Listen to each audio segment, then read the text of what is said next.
alguém vai entrar mais. Gisele está entrando.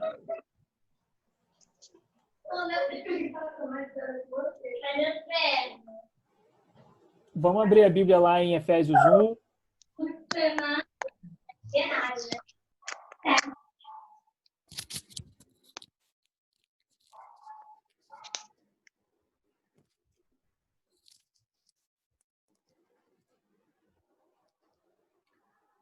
Se vocês puderem deixar a câmera, se vocês puderem e quiserem deixar a câmera ligada, não tem problema. Alexandre, A minha queria tá só dando te... pau. A minha tá Tudo dando bem. pau. Deixa eu só te fazer um pedido. Quando você for botar para gravar a tela, tenta botar meu rosto junto do slide. Então, Ficar... eu tento colocar, é porque você tá falando, a sua voz sai em um, Sim, aí ele sim. coloca em um E e a eu tenho que imagem sai tentar. do outro. Tenta procurar para ver se consegue botar as duas coisas aí, Tá. senão fica uma parada meio estranha. Beleza. Por favor. A gente vai então seguir Efésios 1. Eu tenho a intenção, não sei se é um pouco ingênuo da minha parte, mas eu tenho a intenção de falar o restante de Efésios 1 hoje. Ele é relativamente mais simples e ele ressalta algumas coisas que nós já falamos aí nas últimas semanas. Essa acho que é a aula 9. Então aí a gente tentaria cobrir do versículo 15 até o versículo 23. E eu vou tentar falar um pouco mais devagar do que normalmente eu falo. Então orem por mim, cruzem os dedos e vamos nessa.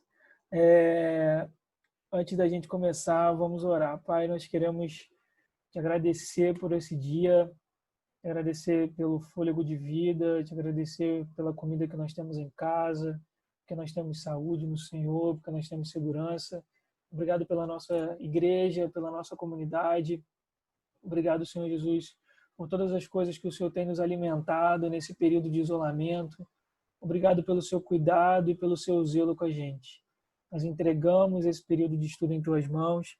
Pedimos, Senhor Jesus, que tudo aquilo que a gente venha a aprender hoje e no futuro, que tudo isso seja externalizado, que isso tudo molde a nossa maneira de viver, a nossa maneira de agir, a nossa maneira de pensar, a nossa maneira de nos relacionarmos uns com os outros e em sociedade. Pedimos, meu Pai, que o conhecimento não seja apenas isso, um conhecimento técnico e teórico, mas que isso seja externalizado em atitudes, que possamos ter um bom testemunho, que possamos viver uma espiritualidade verdadeira, genuína, que possamos ser realmente filhos do Senhor e que possamos refletir a Tua imagem. Pedimos que o Senhor nos dê espírito de sabedoria e de revelação, como diz no livro de Efésios, para que possamos conhecer mais do Senhor e para que possamos viver conforme o seu padrão. É o que nós te pedimos em nome de Jesus. Amém. Ok? Deixa eu liberar a galera que entrou aqui agora.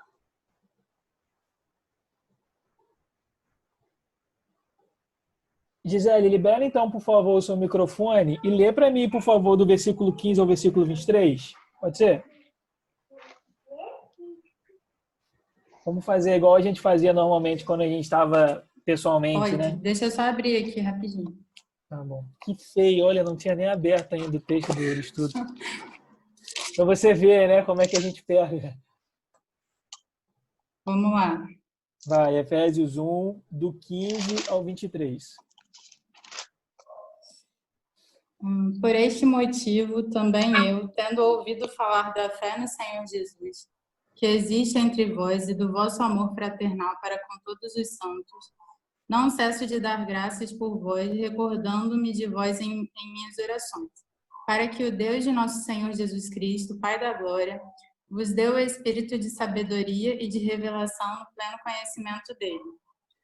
Oro ainda para que os olhos do vosso coração sejam iluminados, para que saibais qual é a real esperança do chamado que ele vos fez, quais são as riquezas da glória da sua herança nos santos, e a incomparável grandeza do seu poder para conosco, os que cremos conforme a atuação da sua portentosa força. Esse mesmo poder que agiu em Cristo, ressuscitando-o dos mortos e entronizando-o à sua direita nas regiões celestiais, muito acima de toda potestade e autoridade, poder e domínio, e de todo nome que possa ser pronunciado, não somente nesta era, mas da mesma forma na que há de vir. também sujeitou tudo o que existe debaixo de seus pés e designou cabeça sobre absolutamente tudo o que há. E o concedeu à igreja, que é o seu corpo, a plenitude daquele que satisfaz tudo que existe em toda e qualquer circunstância. Amém. Então, antes de eu botar o slide para vocês, só fazer mais ou menos aí uma introdução.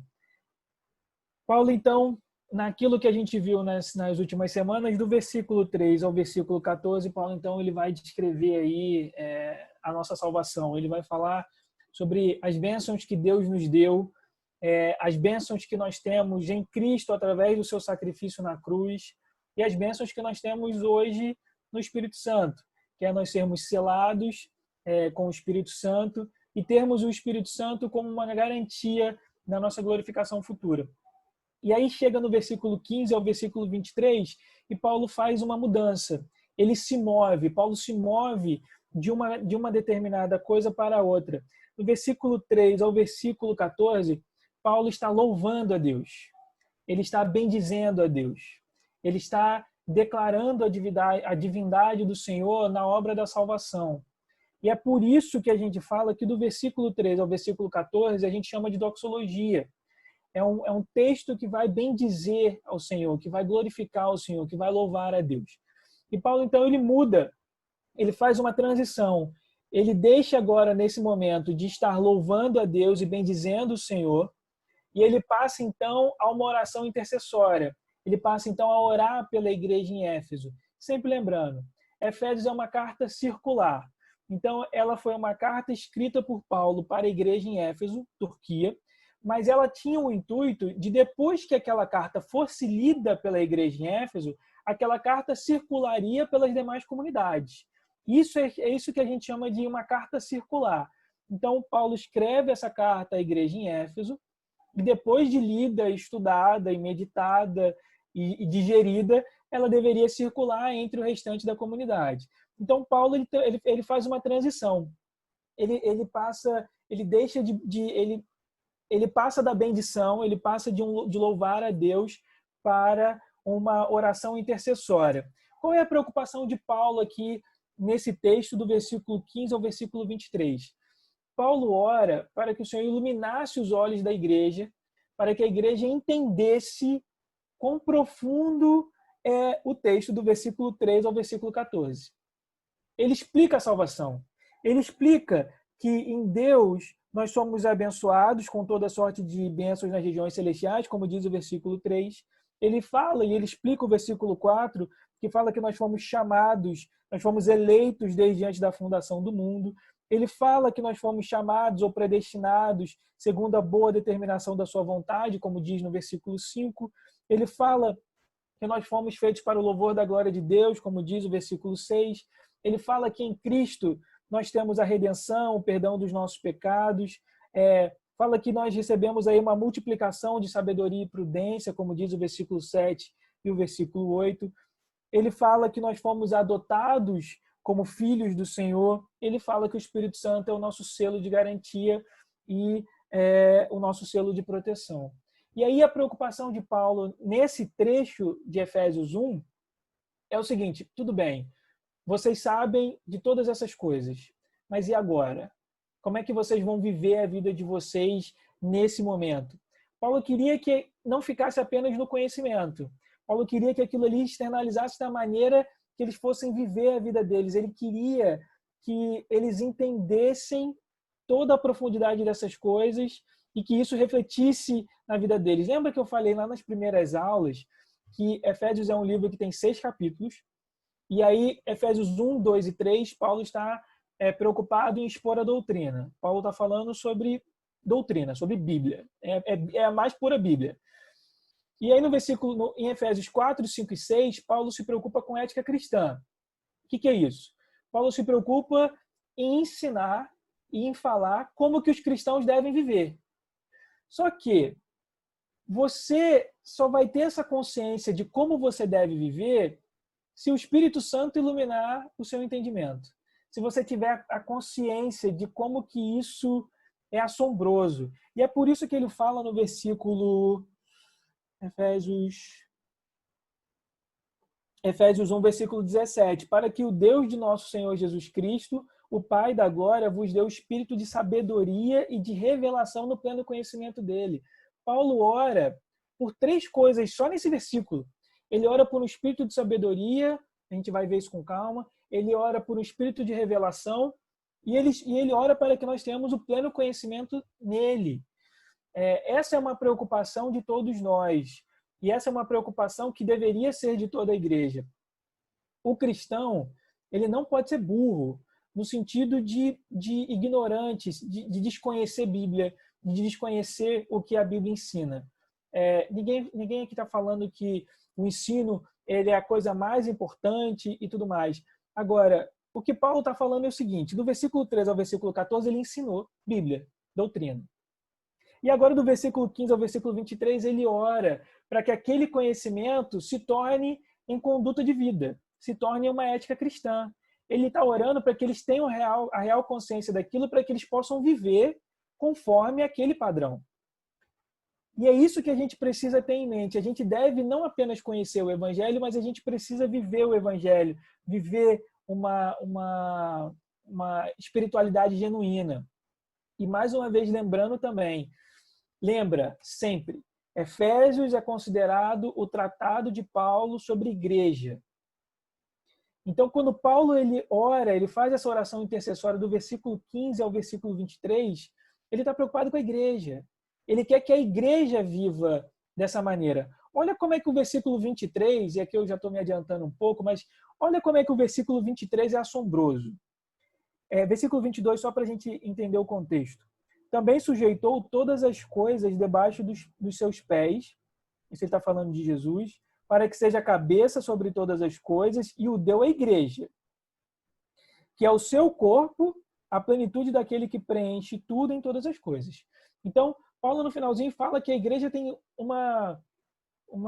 quase uma dupla personalidade, a igreja tem uma dupla característica, ela é o corpo de Cristo, e como corpo de Cristo, ela é a plenitude daquele que preenche tudo em todas as coisas. Isso é a igreja. A igreja não é um lugar físico com uma placa. Ela é a representação daquele que preenche tudo em todas as coisas. Ela é a plenitude de Cristo. É por isso que Paulo vai falar também que quando Jesus voltar, ele volta para uma igreja gloriosa. Ele não volta apenas para uma igreja de placa, mas ele volta para uma igreja que é a plenitude daquele que preenche tudo em todas as coisas. Então, Paulo, aqui, ele estava preocupado para que os olhos da igreja realmente fossem iluminados e que esse conhecimento se tornasse em atitude. Eu vou agora... Tade. Fala. É interessante que ontem eu ouvi uma pregação onde o pregador ele falava essa questão do livro de Efésios, que lá no início Paulo manda uma carta falando que era uma igreja que se dedicava, tal, tinha amor, beleza.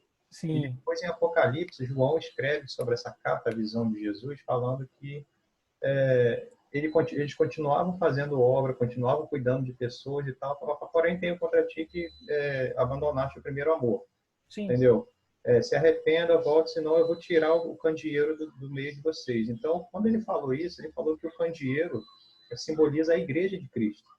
Então, ele muitas vezes retira a igreja dele, a igreja, vamos dizer assim, a autoridade de igreja dele, do meio de uma reunião de pessoas, e aquilo ali continua funcionando, entendeu?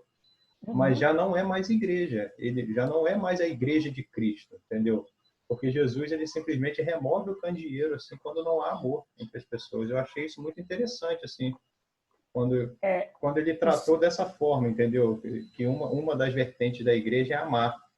E quando não tem amor, você pode até fazer obra, você continua fazendo obra, porque em Apocalipse falava que a igreja continuava fazendo obra, continuava cuidando, porém, já não tinha mais amor.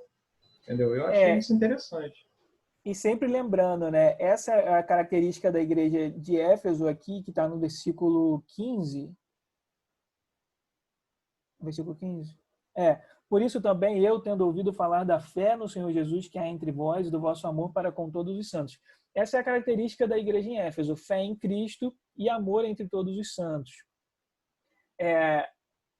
E depois, com o tempo, a própria carta de Paulo, a carta de Paulo não, mas o livro de Apocalipse, ele revela isso.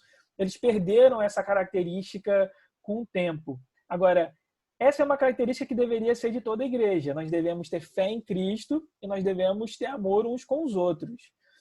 E aí eu vou chegar daqui a pouco nessa parte da característica só para eu não me atropelar. Mas a gente vai falar um pouquinho sobre essa questão dessa marca da igreja que é fé e amor. Deixa eu só compartilhar aqui com vocês. Vou botar vocês para cá.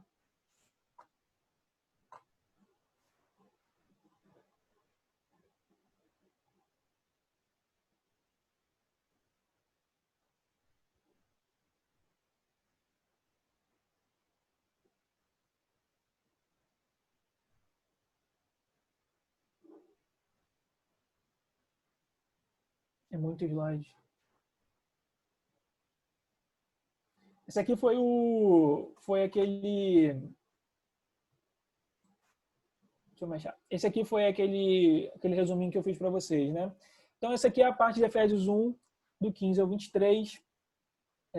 Então, fiz essa introdução. Existe essa transição de Paulo, que é uma transição em que ele fala de louvor, ele passa dessa bendição para uma oração intercessória. E existe também, a gente vai falar sobre as marcas de uma igreja, que é essa questão da fé e do amor, e a gente vai dar uma olhadinha na oração de Paulo. Então, Paulo deseja que a igreja em Éfeso entendesse e experimentasse tudo o que o Senhor fez por cada um e o que nós somos e temos nele, que é o que diz no versículo 3 ao versículo 14. E aí, é o que eu estava falando com vocês. Deixa eu só mudar para cá para eu me achar. E aquilo que eu estava falando com vocês. Eu botei na tela para vocês, né? A ortodoxia, ela deve levar à devoção. Eu poderia mudar essa ortodoxia, quem fala muito essa expressão é o Hernandes Dias Lopes, mas eu poderia mudar isso daí e botar que a doutrina deve levar à devoção, ou o conhecimento bíblico deve levar à devoção. Tudo que nós sabemos de Bíblia, seja questões práticas, seja questões teóricas de teologia, isso não é um fim em si mesmo. Você não pode simplesmente querer conhecer a Bíblia simplesmente por você conhecer. Mas isso deve te levar mais para próximo de Cristo. Quando que uma pregação ela não é carismática no sentido de que o Espírito Santo não está presente na pregação? Quando que a gente sabe que uma igreja não é uma igreja que tem o Espírito Santo? Quando os cultos e quando as pregações e quando as músicas cantadas, quando essas coisas não apontam para Cristo. Toda a palavra de Deus, ela aponta para Jesus. E ela deve levar você a querer conhecer mais de Deus. Toda pregação, ela deve apontar para Jesus. Uma pregação que aponta para o pregador e não aponta para Cristo, não é uma pregação cristocêntrica. É uma pregação característica de um anticristo. Toda temática e toda agenda de uma igreja que não aponte para Cristo, que não aponte para Jesus, não é uma agenda cristocêntrica. Ou seja, aquela igreja não está preocupada em apontar e em guiar o caminho para Jesus. Então, tudo que nós sabemos, tudo que nós aprendemos, isso deve nos levar até Cristo. Abre, por favor, a sua Bíblia lá em João 5. João 5.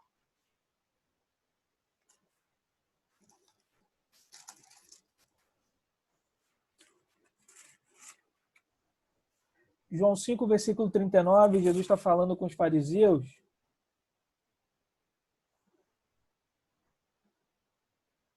Olha o que ele diz. Vós examinais as Escrituras, pois julgais ter nelas a vida eterna. E são elas que dão testemunho de mim. Mas não quereis vir a mim para terdes vida. Ou seja, os fariseus eles examinavam as Escrituras e julgavam que as Escrituras eram a fonte de vida eterna. Eles achavam que a Escritura, que o texto da Bíblia, que o texto do Antigo Testamento, era um fim em si mesmo. É aquela pessoa que vai estudar teologia ou vai estudar a Bíblia achando que simplesmente está bom. Não. Existe um conhecimento que você só vai adquirir na experiência e no relacionamento vertical com o Senhor e mais, no relacionamento horizontal com seus irmãos de igreja. Não existe espiritualidade fora do contexto de corpo. Não existe espiritualidade ou devoção no contexto de indivíduo. E uma outra coisa curiosa, esse contexto de indivíduo, esse conceito de indivíduo, ele não existe na Bíblia. A gente pode falar que individualidade é uma coisa importante e tudo bem, mas esse conceito de indivíduo ele não existe na Bíblia, ele é um conceito pós-bíblico. O que existe na Bíblia é pessoa. E pessoa e indivíduo é completamente diferente. A pessoa, que vem dessa palavra de persona ou de personagem, ele existe dentro de um contexto maior. O personagem ele existe dentro de uma história. Então, o Francisco ele é um personagem, ele é uma pessoa. A Raquel, ela é uma personagem, ela é uma pessoa. O pastor Marcos, ele é um personagem, ele é uma pessoa. Aonde? Dentro de uma história. Que história é essa? A história da criação, a história da redenção, a história de nós sermos redimidos e resgatados para Deus como filhos adotivos dele. O Marcos, a Raquel, o Francisco, eles existem fora de uma história? Fora de uma história? Eles existem como personagens fora dessa história? Não, não existe. Agora, o conceito de indivíduo é completamente diferente, porque o indivíduo ele é uma ilha por conta própria. Ele não é um personagem, ele não depende de uma história, ele simplesmente é. Esse conceito de indivíduo ele não existe na Bíblia. Significa que a história da Raquel ela só é uma história da Raquel porque ela está inserida dentro de um corpo. A Raquel só é filha porque ela está inserida dentro de um corpo. A Raquel ela só é salva porque ela está inserida dentro de um corpo. A Raquel ela só pode vivenciar e expressar o fruto do Espírito de Gálatas 5 porque ela está inserida dentro de um corpo. Se não tivesse isso, ela não aconteceria. Não existe esse conceito de indivíduo. Não existe a Raquel sozinha no reino. Tudo que nós somos por causa da igreja. E Paulo vai deixar ao longo de Efésios isso tudo muito claro em todo o texto de Efésios. Mas o que ele fala aqui é o seguinte: vocês estão examinando as Escrituras e vocês estão achando que isso é o suficiente. Não. Olha o que diz o versículo 40. Mas não quereis vir a mim para ter vida. Jesus está falando, beleza, vocês estão examinando as Escrituras, vocês deveriam fazer isso realmente. Continuem a fazer isso. Mas fora disso, venham até mim. É por isso que o Hernandes Dias Lopes fala que a ortodoxia deve levar à devoção. Tudo que nós aprendemos de Bíblia deve nos levar a ir até Cristo. Não deve fazer com que a gente fique satisfeito. Quando Paulo, então, lá em Efésios, ele explica a doutrina da salvação, do versículo 3 ao versículo 14, ele fala, beleza, expliquei isso para vocês. E agora, o que vocês vão fazer com isso? E ele ora para que essas pessoas lá em Éfeso possam ir até Deus, possam conhecer mais profundamente o Senhor. John Stott, ele vai, não está aí no texto, mas se vocês quiserem anotar, ele vira e fala o seguinte: o conhecimento é a escada através da qual o homem sobe mais alto. John Stott fala isso. O conhecimento é a escada através da qual o homem sobe mais alto. E eu falei isso uma vez para vocês lá na igreja. Nós só experimentamos aquilo que nós conhecemos. Como, então, no versículo 18, lá em Efésios 1:18, ele vira e fala assim: sendo iluminados os olhos do vosso coração, para que saibais qual é a esperança do seu chamado. Como é que nós podemos experimentar qual é a esperança do nosso chamado? Como é que nós podemos experimentar quais são as riquezas da glória da herança no santo? Como que nós podemos experimentar qual é a suprema grandeza do poder de Deus para conosco, se nós não conhecemos isso? É isso que Paulo fala. Existiu um movimento na história da igreja chamado de movimento pietista. Vocês podem anotar aí para estudarem um pouco mais. Oi. Qual que é a passagem? De João, que você está falando? João 5, do versículo 39 ao 40. Não, essa que você fala do chamado, que você acabou de falar agora. É Efésios 1, do 15 ao 23. E aí eu li os versículos 18 e 19. Ah, tá. 18 e 19. Beleza. Isso, exatamente. Existiu um movimento dentro da história da igreja chamado de movimento pietista.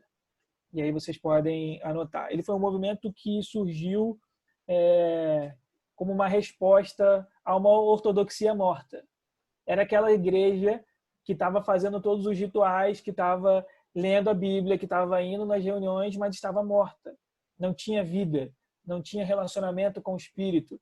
não tinha mudança de caráter. Então, as pessoas iam às igrejas nas celebrações coletivas, mas quando elas saíam do templo, elas estavam vivendo como se fossem pessoas não crentes.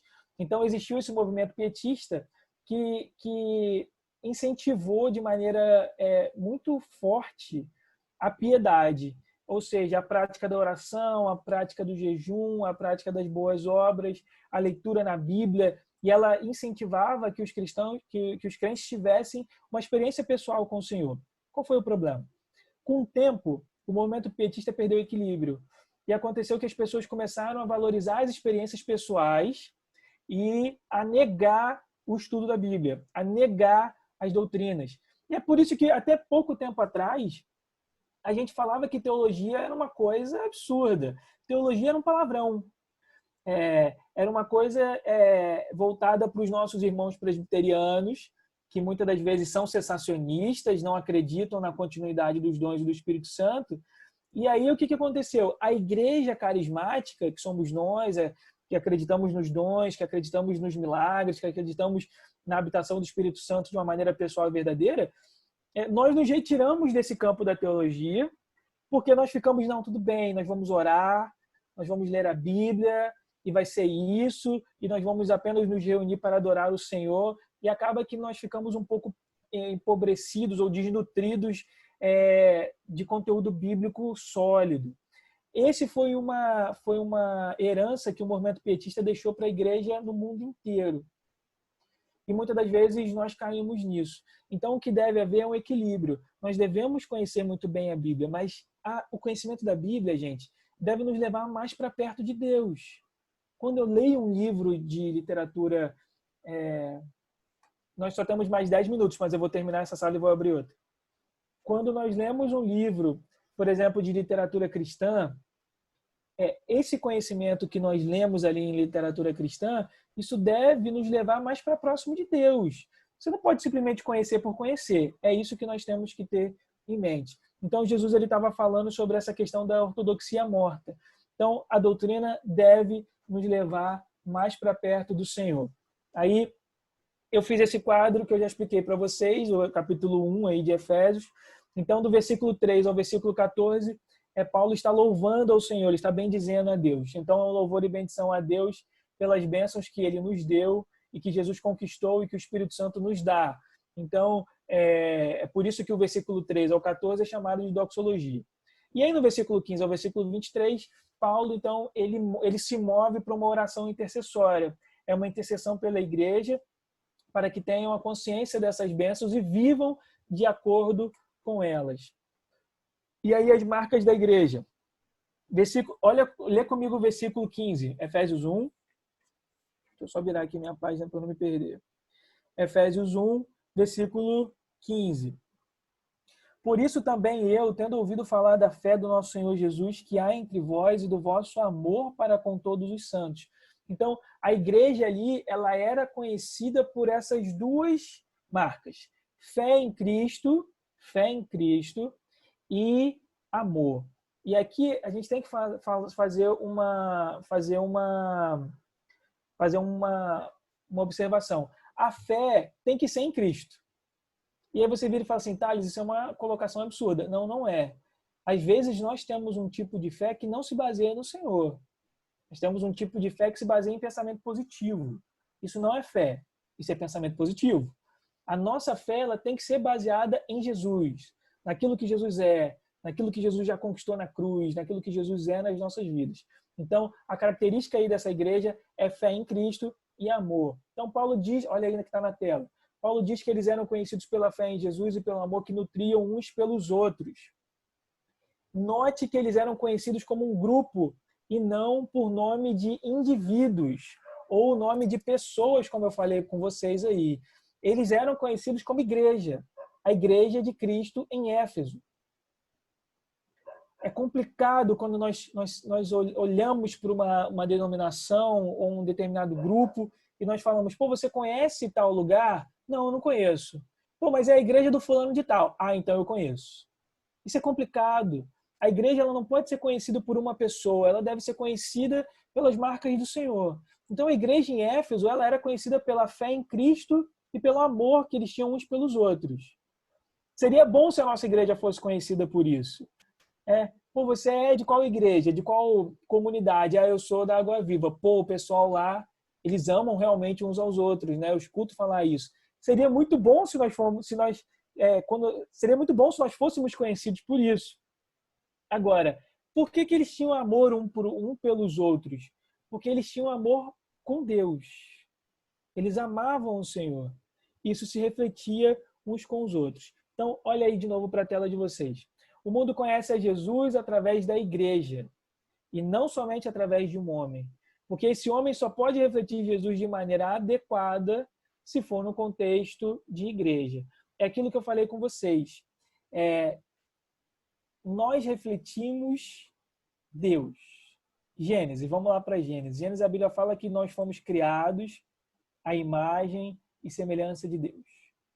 Nós quem? Gênesis fala que nós fomos criados à imagem e semelhança de Deus. Nós quem? Nós Adão? Não. Nós, a humanidade inteira. Então, quando fala que nós fomos criados à imagem e semelhança, que o homem foi criado à imagem e à semelhança de Deus, o homem aí é a humanidade. Como que a igreja pode refletir a imagem do Senhor? Através do pastor pregando no culto de domingo? Ou através de uma irmã que é cheia da unção e ungida e tem o espírito de profecia? Não. Quando aquela igreja toda, quando aquela comunidade toda vive uma vida conforme o padrão de Deus, então aquela igreja, aquela comunidade vai refletir Jesus. Eu estou falando isso desde o início porque não existe a menor possibilidade de nós refletirmos Jesus da maneira adequada se nós quisermos refletir Jesus de maneira individual. Não existe indivíduo no reino de Deus. O que existe são pessoas, são personagens, todas dentro de uma história maior, todas dentro de um contexto maior. Não existe indivíduo, não existe núcleo solitário, não existe ilha. A gente precisa entender mais essa questão do que de fato é ser igreja. Abre, por favor, a sua Bíblia lá em João 13, versículo 34.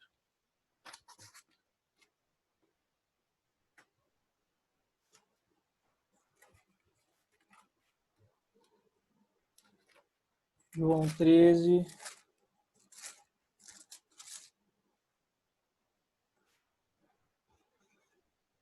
Versículo 34. Olha o que Jesus fala acerca aí da igreja e dessa questão de viver em comunidade. João 13, do 34 ao 35.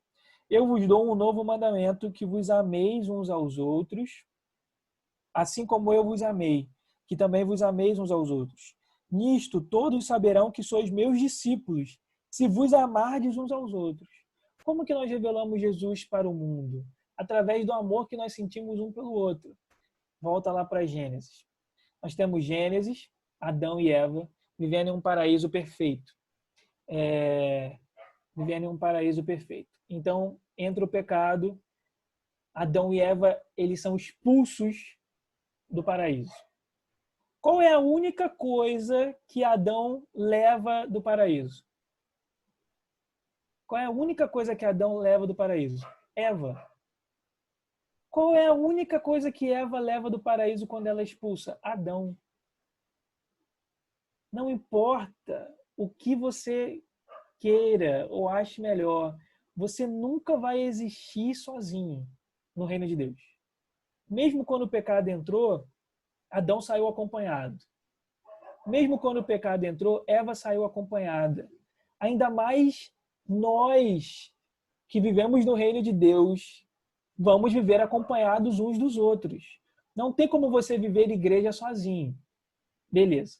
Volta ainda lá no Éden. E aí, então, em Gênesis, eles saem do paraíso, Adão e Eva têm filhos, Caim e Abel. E aí, Caim mata Abel. Por que Caim matou Abel? Caim matou Abel porque ele não gostava de Abel? Não. Caim matou Abel porque ele estava irritado com Deus. Algumas pessoas vão dizer que Caim, naquele momento, odiou Deus. Então, por que Caim matou Abel? Porque ele odiou Deus. Agora, quando nós somos reconciliados com Deus, e Paulo vai falar isso em Coríntios, nós somos reconciliados com Deus. Nós somos reconciliados com Deus e logo depois nós somos reconciliados uns com os outros. Caim estava ali odiando o Senhor por causa de toda aquela coisa e por causa do pecado. E esse ódio dele para com Deus fez com que ele cometesse o primeiro homicídio. E aí Paulo vai falar que através de Cristo nós somos reconciliados com o Pai. No momento que nós somos reconciliados com o Pai, nós também somos reconciliados uns com os outros. Não existe a menor possibilidade de você viver a espiritualidade, de você viver o evangelho, de você viver o reino de Deus brigado ou separado do seu irmão que está na mesma igreja, que está na mesma comunidade. Simplesmente não existe. O fruto do Espírito, ele só é fruto do Espírito se você está em comunidade. A alegria, como fruto do Espírito, beleza, eu posso ser alegre sozinho, mas a Bíblia fala que nós vamos sorrir com os que riem, correto? Então existe um tipo de alegria que você só pode experimentar se você tiver sua alegria com outra pessoa, se você sorrir com outra pessoa. Se você é aquela pessoa que não gosta de se alegrar com outra pessoa, você nunca vai conhecer essa alegria que a Bíblia diz sobre você se alegrar com aqueles que se alegram. A própria longanimidade, que é aquela questão da paciência, você só pode viver e experimentar essa face do fruto do Espírito com uma pessoa chata do seu lado, com uma pessoa imperfeita do seu lado, com um relacionamento imperfeito que você tem. Se você não tiver um relacionamento imperfeito, você nunca vai viver o fruto do Espírito. Então não existe a menor possibilidade, de você viver de maneira isolada, não sem brigar. Não existe a menor impossibilidade de você viver de maneira gravar. Foi. Então, pode deixar o microfone aberto nesse momento. Ainda falando sobre isso,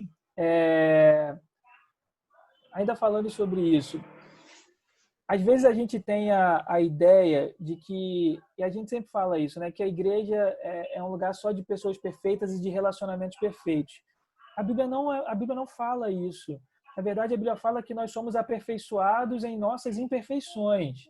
Então, muitas das vezes, para a gente viver aquilo que nós temos no Espírito Santo, como fruto do Espírito, a gente precisa de relacionamentos imperfeitos. Aquela coisa de que a pessoa sai da igreja por causa de outra pessoa, então essa pessoa, na verdade, nunca entendeu o que é ser igreja. E a pessoa nunca entendeu o que de fato, você viver em coletividade.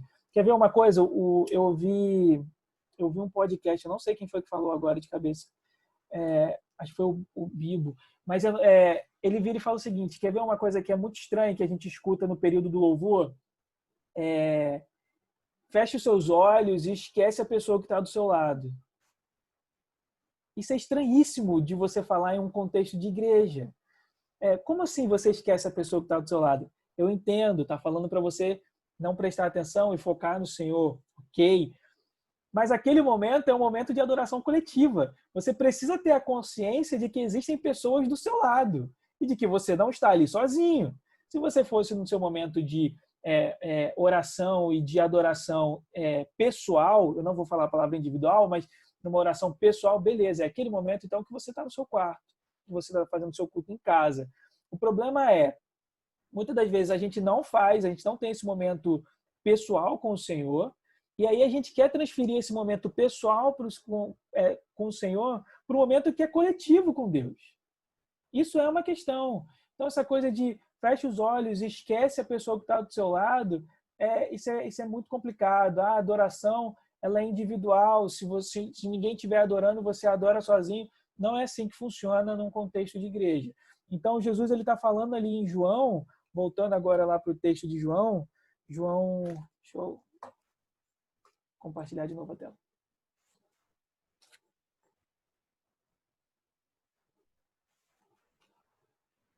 O triste é que toda vez que eu faço isso, o negócio volta lá do início. Enquanto a gente não chega, o que está falando lá em João, versículo 35? Nisto todos saberão que sois meus discípulos, se vos amardes uns aos outros. O que Jesus está falando é o seguinte: a maneira que vocês vão me revelar ao mundo é através desse amor que vocês vão ter um pelo outro. Por quê? Porque é uma coisa que espanta ainda hoje, porque a humanidade, no geral, ela está tão doente, que é uma coisa absurda quando você sei lá, educado com a pessoa. Quando você tem um cuidado com uma outra pessoa. É uma coisa absurda. Pessoas que, por exemplo, são flagradas por câmeras de segurança fazendo uma boa ação para um morador de rua, elas caem na internet e os vídeos viralizam. Porque é uma coisa, meu Deus, ele está tomando conta de um indivíduo que não é da família dele. Eu brinco, né? Um indivíduo que aquela pessoa não está programada biologicamente para amar. Às vezes, quando o William está me perturbando, eu falo, William, eu só continuo gostando de você porque eu sou biologicamente programado para te amar, porque nós somos irmãos. Agora, se não fosse isso, talvez eu não gostasse de você tanto assim. Agora, quando esse tipo de coisa acontece, as coisas viralizam porque é estranho hoje em dia. Agora, o que Jesus fala é que a maneira como nós devemos nos comportar uns com os outros é nos amando. E isso, quando as pessoas de fora enxergam, aí elas conseguem enxergar o Senhor. Vai lá para João 17, versículo 20. Essa oração de Jesus é uma oração de Jesus, a oração intercessória de Jesus, antes de Jesus passar pela crucificação e tudo mais. João 17, versículo 20. E rogo não somente por estes, mas também por aqueles que virão a crer em mim pelas palavras deles, para que todos sejam um. Assim como tu, ó Pai, és em mim, e eu em ti, que também eles estejam em nós, para que o mundo creia que tu me enviaste.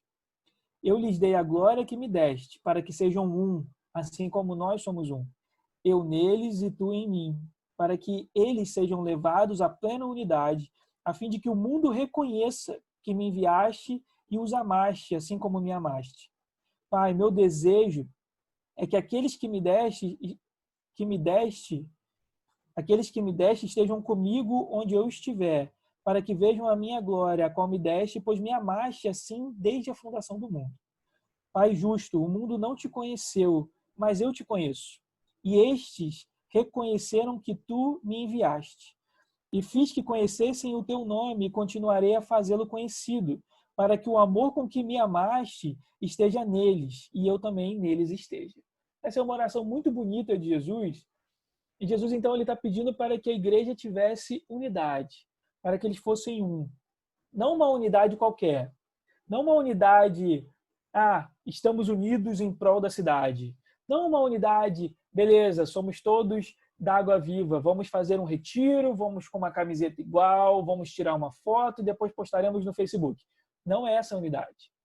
O que Jesus fala é que ele ora para que nós tenhamos a mesma unidade, e isso é bizarro, para dizer o mínimo, assombroso talvez, para que nós tivéssemos e tenhamos a mesma unidade que ele tem com o Pai e com o Espírito Santo. Jesus ora para que aquela dinâmica de unidade que existe na Trindade esteja presente na igreja.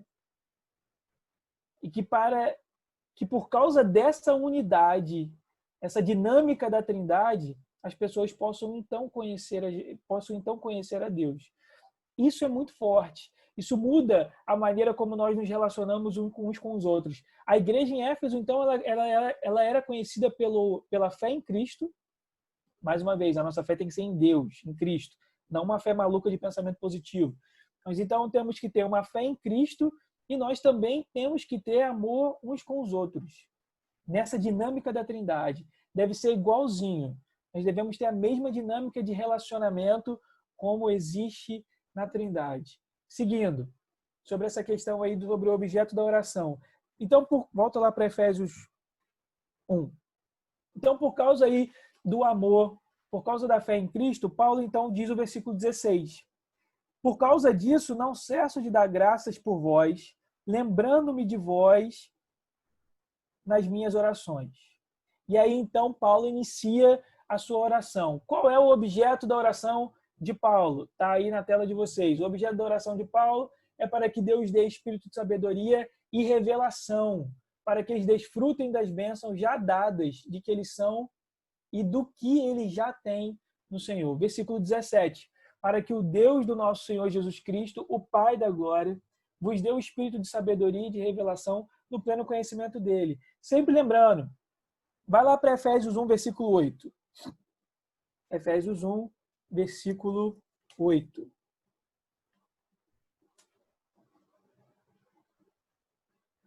Paulo, no versículo 8, ele já tinha falado sobre sabedoria e entendimento, ou sobre sabedoria e prudência, e que fez multiplicar-se para conosco em toda sabedoria e prudência. Ou Deus, através de Jesus, esbanjou em nós toda sabedoria e todo entendimento.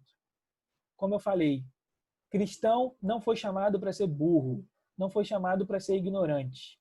Desde o início nós somos chamados ao conhecimento. Desde o início nós somos chamados para conhecer Deus. Quando nós estudamos a história da igreja, que é uma coisa importante, a gente vê que muitas das vezes os avivamentos começaram de reuniões de oração e de estudo da Bíblia. Eles sentavam para ler e estudar a Bíblia, e depois daquele período, eles então faziam os períodos de oração. Naquele momento, vinha o avivamento. O cristão ele sempre foi chamado para conhecer Deus. Então, Paulo, no versículo 17, ele fala: Senhor, dê a eles espírito de sabedoria e de revelação, para que eles tenham pleno conhecimento do Senhor. E aí tem aí na tela o que significa essa questão de sabedoria, como nós já vimos aí nas últimas aulas, quando nós falamos do versículo 8. Então, sabedoria é o conhecimento iluminado pelo Senhor. Não é uma sabedoria qualquer, não é um conhecimento qualquer. Revelação. Por que ele pede espírito de revelação? Porque só o Espírito Santo pode nos capacitar a entender as riquezas de Deus, pois a mente do homem não alcança. Então, não adianta você quebrar a cabeça e querer entender Deus por conta própria.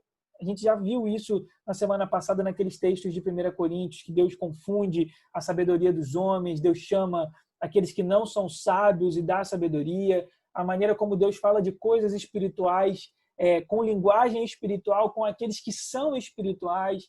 Então, por que a gente precisa de espírito de revelação? Porque se não for o Espírito Santo para te guiar em toda a verdade, você não vai entender, você não vai compreender. É por isso que, às vezes, quando nós estamos ensinando, e às vezes nós temos dificuldade de entender determinada passagem, ou de entender e aceitar determinada doutrina, o ideal é que você olhe aquilo. Você fale: Senhor, eu estou lendo esse texto, eu não estou entendendo. O Espírito Santo me guia, me revela aqui a verdade. Você precisa dessa parceria. Se você, mais uma vez, quiser ler a Bíblia como um indivíduo, você não vai aprender nada, você não vai ter nenhum tipo de revelação. Se você se aproxima da Bíblia como um personagem, como uma pessoa, dentro de uma história, dentro de um contexto, em que existe uma outra pessoa que se relaciona com você, que é o Espírito Santo, aí então aquilo vai ser descortinado nos seus olhos. Conhecimento. Versículo 17, então Paulo fala sobre sabedoria, revelação e conhecimento. Paulo usa aqui a palavra epignosis, que essa é uma palavra em grego, que significa conhecimento mais amplo e mais completo. Ele é um conhecimento que vem de experimentar. Não é um conhecimento que vem de leitura apenas. Não é um conhecimento que vem de você ouvir uma aula, de você ouvir um podcast, de você ouvir uma pregação. Não é esse tipo de conhecimento. É aquele conhecimento teórico, mas que você vai experimentar aquela realidade, você vai experimentar aquela salvação. Eu posso muito bem chegar e falar sobre o Espírito Santo para vocês, como a gente tem lá no nível 1, no módulo 1 do nível 1, e a gente estuda sobre o Espírito Santo. Você pode conhecer o Espírito Santo de ouvir falar. Agora, o dia que você experimenta o Espírito Santo é uma outra coisa. E aí é esse conhecimento que Paulo fala no versículo 17. Abre a sua Bíblia, por favor, em Jó 42. É um texto que eu gosto.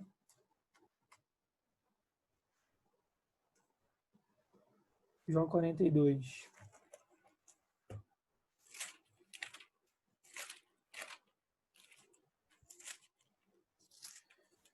Finalzinho, Jó 42, versículo 5. Jó, então, depois de tudo, ele vira e fala: com os ouvidos eu tinha ouvido falar a teu respeito, mas agora os meus olhos te veem. É isso aqui que é o conhecimento que Paulo fala em Efésios 1,17, do epignosis. Ou seja, ele tinha aquele conhecimento que veio com a experiência. Jó, depois de tudo, de toda a sua vida, a sua trajetória aí de sofrimento na história de Jó, ele então declara: com os ouvidos eu tinha ouvido falar a teu respeito, mas agora os meus olhos te veem. Então, assim, antes eu te conhecia só de ouvir falar, mas agora eu te conheço pessoalmente, eu te experimentei, eu me relacionei com você, teve uma troca. Eu te adorei e o Senhor veio em meu favor, eu senti a sua presença, eu ouvi a tua voz, eu experimentei a sua companhia. É isso que Paulo fala aqui em Jó. É isso que Jó fala aqui em 42, no versículo 42, capítulo 42, versículo 5. Com os ouvidos eu tinha ouvido falar a teu respeito, mas agora os meus olhos te veem. É esse conhecimento que a gente deve buscar. Não é um conhecimento apenas de Bíblia, de doutrina, de ortodoxia, de teologia, mas é aquele conhecimento que vai te levar para perto de Deus. É aquilo que a gente falou. A doutrina ela deve te levar à devoção. A ortodoxia ela precisa te levar à devoção. Seguindo aí, na tela de vocês, existem, então, 3 tipos de conhecimento. Existem aí 3 tipos de conhecimento de Deus. Existe o conhecer a Deus pessoalmente, que é a salvação. Existe o conhecer a Deus progressivamente, que é santificação. Isso aqui é fundamental, essa questão da santificação. E existe o conhecer a Deus plenamente, que é a glorificação. Abre, por favor, sua Bíblia lá em João 17:3. João 17:3. Quando então nós conhecemos a Deus? Quando nós somos salvos. Esse é o conhecimento pessoal. Quando você conhece pessoalmente a Deus, é o momento que você é salvo. João 17, versículo 3. E a vida eterna é esta, que conheçam a ti, o único Deus verdadeiro, e a Jesus Cristo que enviaste. No momento, então, que você conhece a Deus pessoalmente, é o momento que você é salvo. Esse é o conhecimento pessoal de Deus. É aquele conhecimento que te traz salvação. Versículo, mais uma vez, João 17, versículo 3. E a vida eterna é esta, que conheçam a ti, o único Deus verdadeiro, e a Jesus Cristo que enviaste. Existe o conhecimento progressivo, aquele conhecimento que você vai adquirir aos poucos, ao longo da caminhada. Vai lá para Oséias 6, versículo 3. É um outro texto também que eu gosto. E aqui, esse conhecimento progressivo, porque a revelação do Senhor é uma revelação progressiva. Então, à medida que você conhece Deus hoje, não pode ser a mesma medida que você conhecia Deus há 5 anos atrás, ou há 2 anos atrás, ou há 5 meses atrás. Você deve sempre seguir em conhecer a Deus. Você sempre deve conhecer a Deus mais. Seja através da Bíblia, seja através de momentos de oração, seja através de reuniões coletivas. Como é que você sabe que a sua experiência cristã é uma experiência fiel? Na igreja. Na igreja. Porque é na igreja, quando você está em comunidade, que você é corrigido, que eu sou corrigido. Se você não está na igreja, a gente perde o equilíbrio. E a gente acha que a gente pode fazer muita coisa. A gente começa a falar muita asneira. E quando vem alguém de fora corrigir a gente simplesmente não aceita. Por quê? Porque você se tornou uma ilha. É só você ali. Você acha que é só você e Deus. Não é assim que funciona. Oséias 6, versículo 3. Conheçamos e prossigamos em conhecer o Senhor. Como o sol nascente, a sua vinda é certa. Ele virá a nós como a chuva, como a primeira chuva que rega a terra. Conheçamos e prossigamos em conhecer o Senhor. Então, o conhecimento progressivo é santificação. Essa é a caminhada do cristão. Você começa a sua caminhada conhecendo a Deus pessoalmente, no momento que você é salvo, e você continua a sua caminhada conhecendo a Deus progressivamente, ou seja, na sua caminhada de santificação. E você chega lá no final, que é conhecer a Deus plenamente. E glória a Deus por isso que teremos um final, que é ao momento da glorificação. Abre, por favor, a sua Bíblia em 1 Coríntios 13. 1 Coríntios 13.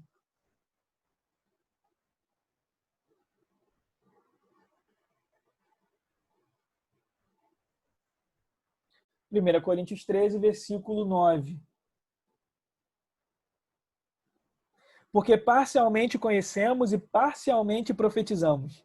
Mas quando vier o que é completo, então o que é parcial será extinto. Quando eu era criança, pensava como criança, mas assim que cheguei à idade adulta, acabei com as coisas de criança. Porque agora vemos como por um espelho, de modo obscuro, mas depois veremos face a face. Agora conheço em parte, mas depois conhecerei plenamente, assim como também sou plenamente conhecido. Em qual contexto que é isso aqui? no momento em que nós estivermos unidos com o Senhor, no momento em que nós passarmos pelas bodas do Cordeiro, como diz lá em Apocalipse 19, no momento em que nós estivermos reunidos ao Senhor, no momento do arrebatamento, ou quando nós morrermos e fomos ressuscitados. Nesse momento, então, nós teremos o conhecimento pleno do Senhor.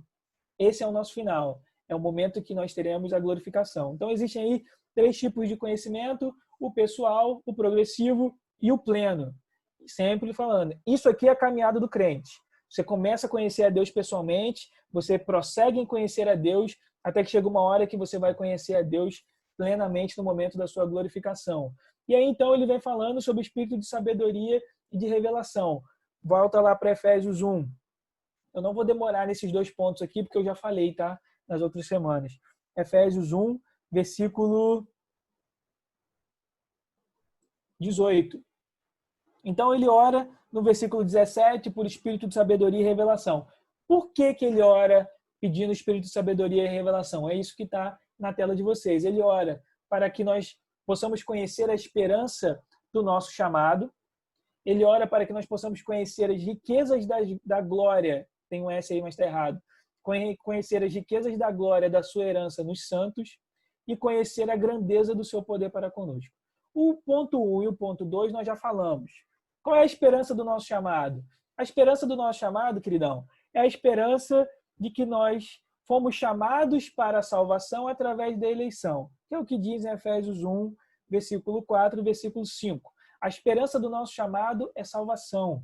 Nós temos uma esperança quando nós pensamos e temos a consciência de que nós fomos salvos. E nós não fomos salvos por nossos próprios atos. Nós fomos salvos por eleição incondicional do Senhor. Nós não contribuímos com nada. E por que nós temos essa esperança? Porque nós temos a segurança de que, uma vez que foi o Senhor que nos salvou, a nossa salvação será operada no final. O segundo ponto, nós conhecemos aí as riquezas da glória da sua herança nos santos. Eu já falei isso na semana passada. Que herança é essa? É a herança que nós temos em Deus? Não. É o fato de nós termos sido feito herança do Senhor. Uma vez que Cristo morreu na cruz em nosso lugar e nós fomos adotados pelo Pai, como diz no versículo 11, que fala sobre a adoção. Uma vez que nós fomos através do sacrifício de Jesus, nós fomos adotados pelo Pai, nós nos tornamos filhos e filhas do Senhor. E como filhos e filhas, nós somos a herança de Deus. É nesse momento que se encaixa essa questão do conhecimento, de nós termos a consciência das riquezas da glória da sua herança nos santos. Nós somos tão importantes para Deus que Deus nos separou como herança pessoal dele. Essa é a herança do Senhor. A herança do Senhor não é uma terra glorificada apenas. A herança do Senhor são filhos e filhas. Nós somos herança de Deus. O terceiro ponto, pelo qual Paulo ora por espírito de sabedoria e revelação, é para nós termos conhecermos a grandeza do seu poder para conosco. Versículo 19, Efésios 1, versículo 19. E qual é a suprema grandeza do seu poder para conosco, os que cremos segundo a atuação da força do seu poder, que atuou em Cristo, ressuscitando-o dentre os mortos e fazendo-o se assentar-se à sua direita nos céus, muito acima de todo principado, autoridade, poder, domínio e de todo nome que possa ser pronunciado, não só nesta era, mas também na vindoura. Também sujeitou todas as coisas debaixo dos seus pés, para que seja a cabeça sobre todas as coisas, e o deu à igreja, que é o seu corpo, a plenitude daquele que preenche tudo em todas as coisas. Esse momento aqui, que poder é esse? É o Espírito Santo. Então, Paulo ora para que nós conhecêssemos a riqueza, a suprema grandeza desse poder para conosco. Esse poder é o Espírito Santo. Como é que você sabe que é o Espírito Santo? Porque diz, os que cremos segundo a atuação da força do seu poder, que atuou em Cristo, ressuscitando dentre os mortos. Quem ressuscita Cristo é o Espírito Santo. Chega um momento, eu falei isso naquele momento, naquela aula que nós falamos sobre ressurreição, sobre a morte de Cristo. Chega um momento que Jesus, então, ele toma o nosso lugar na cruz e ele toma o nosso lugar na morte que nós merecíamos. Lembra? Existem 3 tipos de morte. a morte física, a morte espiritual e a morte eterna. Nós merecíamos as 3 mortes por causa do pecado. Nós merecíamos a morte física. Jesus morre fisicamente na cruz, em nosso lugar, em nosso favor. Nós merecíamos a morte espiritual. O que é a morte espiritual? É você estar separado de Deus. São aquelas pessoas que ainda não se converteram, são os não crentes. Eles estão mortos espiritualmente. Jesus morreu espiritualmente na cruz quando ele pergunta: Pai, por que o Senhor me abandonaste? Eu já expliquei isso, não vou explicar aqui nesse momento, que senão fica grande. E a terceira morte é a morte eterna, que é aquela morte que todos nós merecíamos, que é o quê? A condenação eterna, ou como eu gosto de chamar, a danação eterna no inferno. Então, naquele momento, que horror, Elisa falando, que horror. Então, naquele momento, Jesus ele morre eternamente, ou ele experimenta essa morte eterna quando ele vai para o inferno. Lembra? Existem algumas pessoas, alguns pregadores que falam que Jesus ele vai no inferno como vitorioso. De início, não. De início, ele vai na terra como condenado, porque aquele era o nosso lugar. Ele tomou o nosso lugar completamente. Nós é que merecíamos descer ao inferno mortos espiritualmente, eternamente. E Jesus, então, ele toma o nosso lugar. Esses são os 3 tipos de morte. Quando Jesus estava lá, chega uma hora que Deus vira e fala assim: é o suficiente. O seu sacrifício é o suficiente para a gente resgatar todo mundo que nós amamos desde a eternidade e iremos resgatar. Então, Deus envia o Espírito Santo, isso está escrito, se eu não me engano, em Hebreus. Deus envia o Espírito Santo e ressuscita Jesus. E é isso que Paulo fala aqui no versículo 20, que atuou em Cristo ressuscitando dentre os mortos. Então, aqui, como está na tela de vocês, Deus manifestou essa força, a força do seu poder, o Espírito Santo, em Jesus de 3 maneiras diferentes. É isso que Paulo está explicando. Ele está falando isso aqui para que eles tenham uma noção de que poder é esse que nós temos, uma vez que nós somos igreja de Deus. Então, esse poder se manifesta na ressurreição. Esse poder se manifesta na ressurreição, versículo 20. Esse poder se manifesta quando o Pai sujeitou todas as coisas a Cristo, no versículo 22. E ele também se manifesta quando Jesus ele é apontado como a cabeça da igreja. Então, no versículo 22.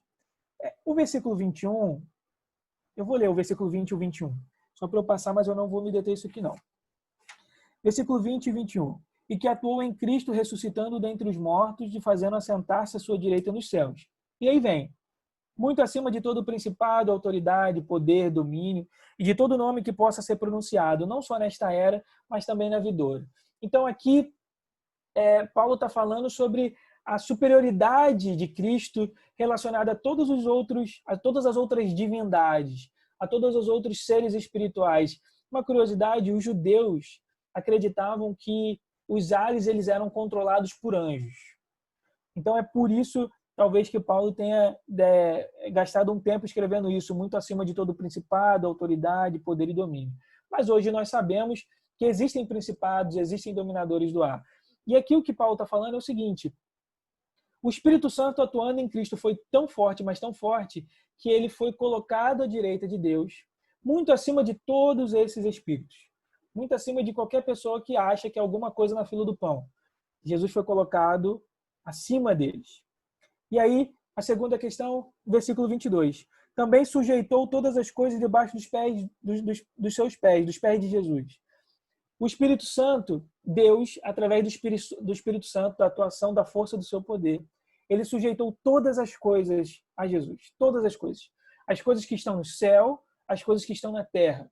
As coisas que já foram e as coisas que ainda serão. Ou seja, as coisas do passado e as coisas do futuro. Ele sujeitou todas as coisas a Cristo.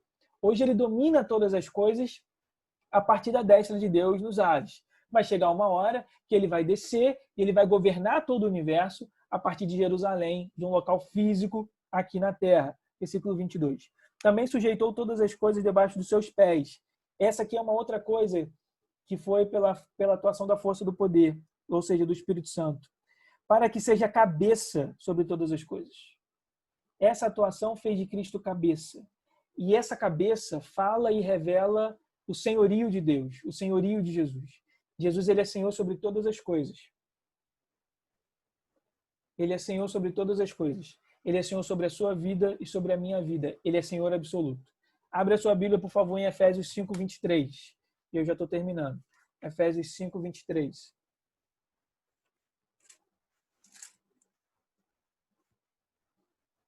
Pois o marido é o cabeça da mulher, assim como Cristo é o cabeça da igreja, sendo ele mesmo o salvador do corpo. Mais uma vez, Paulo ressaltando a questão do senhorio do Senhor e a questão da sua liderança. O cabeça da igreja não é o pastor. O cabeça da igreja não é um apóstolo. O cabeça da igreja não é um presbitério. O cabeça da igreja não é o Papa. O cabeça da igreja é Cristo. E Cristo somente. Ele é o sumo sacerdote. Apenas ele. Colossenses 1,18. Abre, por favor, a sua Bíblia em Colossenses 1,18. Sempre lembrando, Efésios e Colossenses são cartas irmãs. Então, muitas das coisas que Paulo trata em Efésios, ele vai falar em Colossenses e vice-versa. Colossenses 1, versículo 18. Vamos ler do 17, o 17 e o 18. Ele existe antes de todas as coisas, Jesus. Ele existe antes de todas as coisas e nele tudo subsiste. Ou seja, é a plenitude que ele está falando lá em Efésios 1, 23. Ele também é a cabeça do corpo, que é a igreja. É o princípio, o primogênito dentre os mortos, para que em tudo tenha o primeiro lugar, ou a primazia, como diz em Hebreus 12, 23. Então, quando o Espírito Santo atua no Senhor Jesus, ele atua ressuscitando ele dos mortos, sujeitando todas as coisas debaixo dos pés dele e também colocando ele como cabeça de todas as coisas, como cabeça da igreja. O que Paulo fala e o que ele ora é para que a igreja em Éfeso tenha consciência de que esse mesmo Espírito que atuou em Jesus fazendo todas essas coisas também habita dentro de mim, também habita dentro de você. O que Paulo está querendo, intercedendo e talvez um pouco angustiado naquele momento é que a gente tenha consciência do poder do Espírito Santo e da potência que nós somos como igreja quando o Espírito Santo está dentro de nós. E é por isso que ele ora no versículo 17, pedindo sabedoria, Espírito de sabedoria e revelação. Porque se o próprio Espírito não nos revelar esse tamanho poder, a gente não entende. Fica uma coisa meio fantasiosa. A igreja não é uma instituição qualquer. A igreja não é uma placa qualquer. Da mesma maneira que você não é uma pessoa comum comparada com uma pessoa que não é crente. E aqui não tem nenhum tipo de arrogância da minha parte. Você achar que você é igual uma pessoa que não é crente é uma burrice, porque não é. Nós temos o Espírito Santo Deus habitando dentro da gente. Esse Espírito Santo Deus aqui no versículo 19 é chamado da força do poder de Deus. É um outro nome para o Espírito Santo, que a gente conhece aí como esse poder dinâmico, né? Esse dunamis. Isso é Deus. Olha o que diz o versículo 23 aí, só para a gente terminar. É esse finalzinho do versículo 22, e o deu à igreja, aí vem o versículo 23, que é o seu corpo. Nós somos, a igreja é o corpo de Cristo. Paulo fala isso muito bem em 1 Coríntios 12. Não apenas nós somos o seu corpo, mas nós somos a plenitude daquele que preenche tudo em todas as coisas. Ou seja, nós somos a plenitude de Cristo na terra. A igreja, ela é chamada para ser a plenitude de Cristo. A igreja ela é chamada para manifestar Jesus. Como? De maneira plena. Nós não somos chamados para darmos mau testemunho. Nós não somos chamados para criarmos picuinhas políticas. Nós não somos chamados para dar pitaco onde nós não devemos. Nós somos chamados para sermos a plenitude daquele que preenche tudo em todas as coisas. Estamos nesse patamar hoje? Não. Estamos muito longe disso com todos os nossos problemas, com todos os nossos relacionamentos imperfeitos e mais, pelo fato de nós não aceitarmos esses relacionamentos imperfeitos. Esse é o problema. O problema das picuinhas na igreja é porque nós não aceitamos os relacionamentos imperfeitos que nós temos nela. Mas esse não é o objeto do estudo de hoje. Nós estamos perto dessa plenitude do versículo 23? Não. Mas nós estamos caminhando para chegar lá. E nós temos que ter essa consciência. Nós estamos caminhando para que nós possamos ser aquela noiva sem mácula, sem nenhuma ruga, sem nenhuma mancha, aquela noiva gloriosa para a qual o Senhor irá retornar. É isso que nós estamos caminhando. Agora, a igreja ainda hoje na terra, ou melhor, a igreja na terra ela é chamada como corpo de Cristo e como aquela a plenitude daquele que preenche todas as coisas em tudo. Esse é o papel da igreja. Então, Paulo ora por espírito de sabedoria e de revelação, para que aquele ensino dele, do versículo 3 ao versículo 14, seja vivido, seja transformado em ética cristã, seja transformado em atitudes reais, para que todo o conhecimento que nós temos de Bíblia, isso seja transformado em devoção genuína, na maneira como nós nos relacionamos com Deus e na maneira como nós nos relacionamos uns com os outros, com a comunidade, com a sociedade, com as pessoas com quem nós trabalhamos. É por isso que a gente ora. Então, quando você for ler Bíblia, sempre você pode orar e pedir, Senhor, me dá espírito de sabedoria e revelação para que eu possa conhecer isso aqui, entender e viver de acordo com o seu padrão. Amém? Stop share. Amém? Abre aí os microfones, Amém. as câmeras. Amém. Saber se alguém tem alguma coisa para falar, alguma coisa para compartilhar, perguntas. Amém.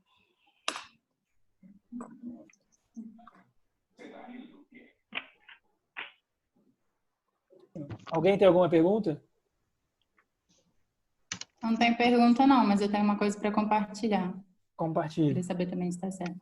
Aquele livro que você passou sobre o livre-arbítrio, então, né? Agostinho, ele fala sobre a questão do conhecimento. Ele fala que o conhecimento, ele é o que eleva o ser humano a um nível mais alto. E, tipo, ele fala que apesar da razão, ela ser às vezes oposta à fé, você tem que conhecer aquilo em que você crê. Sim. Porque muitas vezes a gente põe a razão oposta à fé. Só que, para você crer de verdade em alguma coisa, você tem que ter conhecimento daquilo em que você crê. Eu estava falando dessa questão de Paulo, você estava falando mais da questão da sabedoria e da revelação. Só que eu acho que o conhecimento também entra nessa questão de a gente prosseguir em conhecer dessa forma, sabendo que a gente precisa conhecer aquilo em que a gente crê, para que a nossa fé possa aumentar também. Sim, e aí por isso que eu trouxe aquela frase do John Stott: o conhecimento é a escada através da qual o homem sobe mais alto. O Ângelo Basso, ele sempre fala isso. O nosso nível de experiência com Deus, ele está ligado diretamente ao nosso nível de conhecimento dele. Se você conhece a Deus um pouquinho, você experimenta ele um pouquinho. Se você conhece a Deus mais, você experimenta Deus mais. Uma maneira de você experimentar Deus é você conhecer os atributos dele. Você conhecendo os atributos dele, você sabe o que você pode pedir a ele, você sabe o que ele é capaz de fazer, você sabe como se relacionar com ele melhor. Então, sim, o conhecimento, a gente precisa seguir e continuar tendo com ele. Agostinho sendo Agostinho. Mais alguém? Ninguém? Então vamos orar para a gente terminar? Pastor Marcos, ora para a gente. Opa. Pai, nós queremos te agradecer por essa aula, por esse momento de corpo. Nós queremos repetir essa oração de Paulo, que nós possamos ter conhecimento, sabedoria e revelação do Senhor de maneira profunda, de maneira íntima. Só possa estar edificando cada um, nos preparando para essa ceia, momento de comunhão, possa abençoar o Thales, sua casa. Queremos te agradecer pela cura deles, porque estão sarados e plenos no Senhor.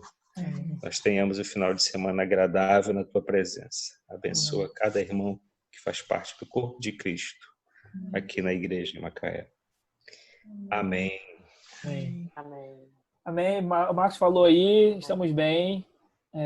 Ficaram sabendo, né? Ficamos um tempinho isolados, mas estamos bem, fizemos novos exames hoje, terceiro exame já, então tá tudo ok, recebemos alta, já passamos disso tudo.